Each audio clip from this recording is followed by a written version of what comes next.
Hi guys, আপোনালোকৰ হাতত থকা স্মাৰ্টফোনটোতে এপ্লাই কৰক শৌচালয়। তাৰ বাবে ভিডিঅ'টোৰ ডিছক্ৰিপশ্যনত এইটো লিংক দিয়া আছে, তাত ক্লিক কৰি আপোনালোকে এইটো পেজত আহি যাব পাৰিব।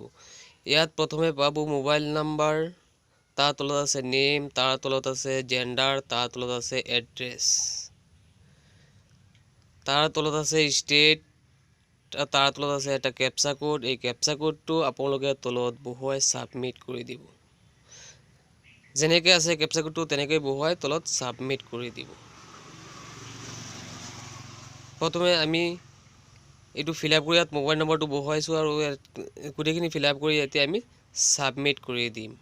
ইয়াত আহিছে you have successfully registered, kindly use register mobile number as login ID and last 4 digit as password for login. ইয়াত কৈছে মোবাইল নম্বৰটো যিটো বহুৱাইছোঁ তাৰ লাষ্টৰ 4টা সংখ্যা আমাৰ পাছৱাৰ্ড হিচাপে ইয়াত ব্যৱহাৰ কৰা হৈছে। এতিয়া আমি অ'কে কৰি দিম। অ'কে কৰি দিয়াৰ পিছত ইয়াত আছে মোবাইল নম্বৰটো আমি ইয়াত বহুৱাম। ইয়াত আছে এটা পাছৱাৰ্ড মোবাইল নম্বৰ লাষ্টৰ 4টা সংখ্যাটো বহুৱাই আমি কেপচা কোডত বহুৱাই চাইন ইন কৰি দিম। এতিয়া আমি চাইন ইন কৰি দিলোঁ। এতিয়া ইয়াত পাছৱাৰ্ডটো চেঞ্জ কৰিব দিছে। অল্ড পাছৱাৰ্ডত মোবাইল নম্বৰ 4টা সংখ্যা লাষ্টটো বহুৱাই নিউ পাছৱাৰ্ডটো ডিমো মই দেখুৱাইছোঁ, তাত কনফাৰ্ম পাছৱাৰ্ডটো তাত বহুৱাই চেঞ্জ কৰি দিব। চেঞ্জ পাছৱাৰ্ড ছাকচেছফুল হৈ গ'ল। ইয়াতে আহি গৈছে আমাৰ ডিটেইলছখিনি। থ্ৰীডট ক্লিক কৰি নেক্সট পেজলৈ গুচি যাম। তাত আহিছে নিউ এপ্লিকেশ্যন। তাত নিউ এপ্লিকেশ্যনত আমি টাচ কৰিম। তাৰপিছত আহিব নেক্সট পেজ এপ্লিকেশ্যন ফৰ্মটো। ইয়াত আমি এপ্লিকেশ্যন ফৰ্মটোত ফিল আপ কৰিম। প্ৰথমতে আছে এই পেজটোত আছে ষ্টেট নেম দিয়া আছে, তাৰ তলত আছে ডিষ্ট্ৰিক্ট নেম, এইটো আমি ফিল আপ কৰিম। তাৰ তলত আছে ব্লক নেম, তাৰ তলত আছে পঞ্চায়ত নেম, তাৰ তলত আছে ভিলেজ নেম, তাৰ তলত আছে হেবিটেশ্যন নেম। এইখিনি আমি ফিল আপ কৰিব লাগিব। এটা এটাকৈ আমি প্ৰত্যেকটাই ফিল আপ কৰিম। এতিয়া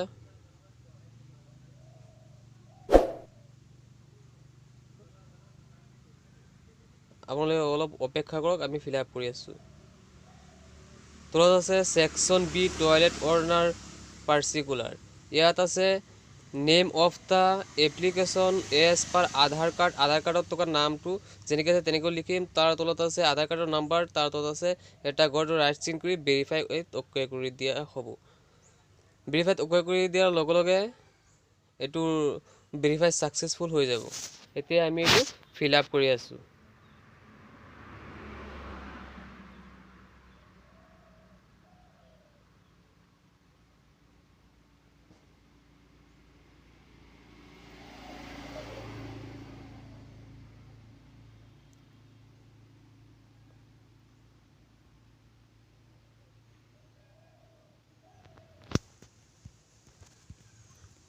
এতিয়া চাওক আপোনালোকে ভেৰিফাই ছাকচেছফুল হৈ গ'ল।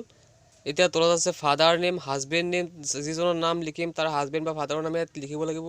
তাৰ তলত আছে জেণ্ডাৰটো ইয়াত দিব লাগিব। তাৰ তলত আছে কেটাগৰীটো আপোনাৰ কি হয় সেইটো আপুনি বহুৱাই দিব, তাত আছে। তাৰপাছত আছে চাব কেটাগৰী কি হয় তাত বহুৱাই দিব।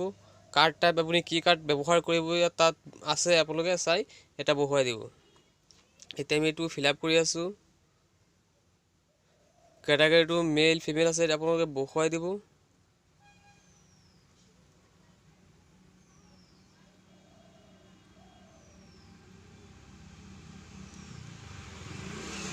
কেটাগৰী BPL নে APL এতিয়াও আপোনালোকে বহুৱাই দিব।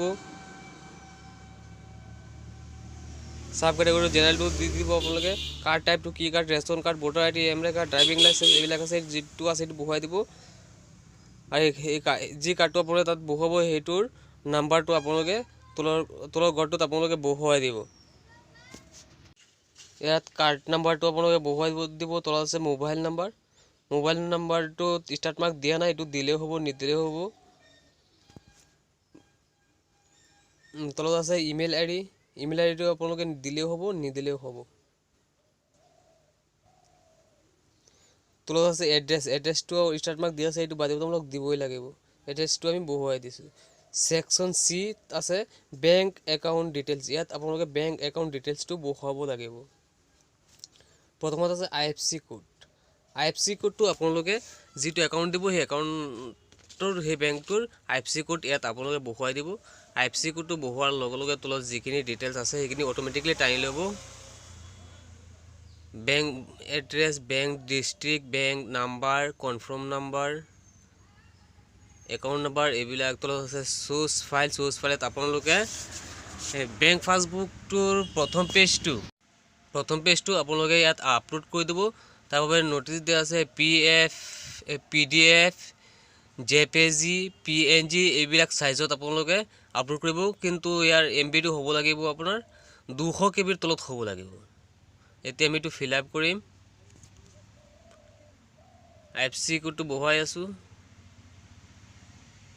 চাওক IFSC কোডটো বহুৱাৰ লগে লগে bank of the name of the bank আহি গ'ল, ব্ৰাঞ্চ অফ দ্য বেংকৰ নাম আহি গ'ল, ব্ৰাঞ্চ অফ এড্ৰেছো আহি গ'ল, বেংক ষ্টেটো আহি গ'ল, বেংক ডিষ্ট্ৰিক্টো আহি গ'ল। ইয়াত তলত আছে একাউণ্ট নাম্বাৰটো নিজে বহুৱাব লাগিব আৰু কনফাৰ্ম একাউণ্ট নাম্বাৰটো বহুৱাই তলত চুজ ফাইলটোত পাছবুকটো PDF-টো বা ফটোটো আপোনালোকে আপলোড কৰিব। এই 200 KB ভিতৰত হ'ব লাগিব। এইটো আপলোড কৰাৰ পিছত এতিয়া আহিছে your application submitted successfully, kind note the application নাম্বাৰটো আহিছে আৰু ফৰ ফিউচাৰ ৰিফাৰেঞ্চ। এতিয়া এই মেছেজটোত অ'কে কৰি দিম। অ'কে কৰি দিয়াৰ লগে লগে আমাক লৈ যাব নেক্সট পেজলৈ। এতিয়া আমি অলপ ওপৰলৈ উঠি যাম। ওপৰত উঠি গৈ ওপৰত 3 ডট পাম, তাত আমি ক্লিক কৰিম।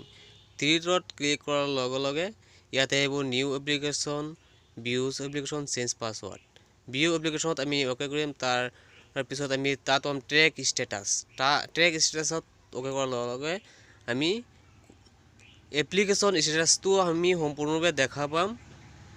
আমি যিখিনি এপ্লিকেশ্যন কৰিছিলোঁ ইয়াত সম্পূৰ্ণখিনি আহি গৈছে। চাওক এপ্লিকেশ্যন ৰিচিপ্টটো আহি গৈছে। ভিডিঅ'টো হেল্পফুল হ'লে ছাবস্ক্ৰাইব কৰিব, লাইক কৰিব, শ্বেয়াৰ কৰিব। Thank you for watch video'.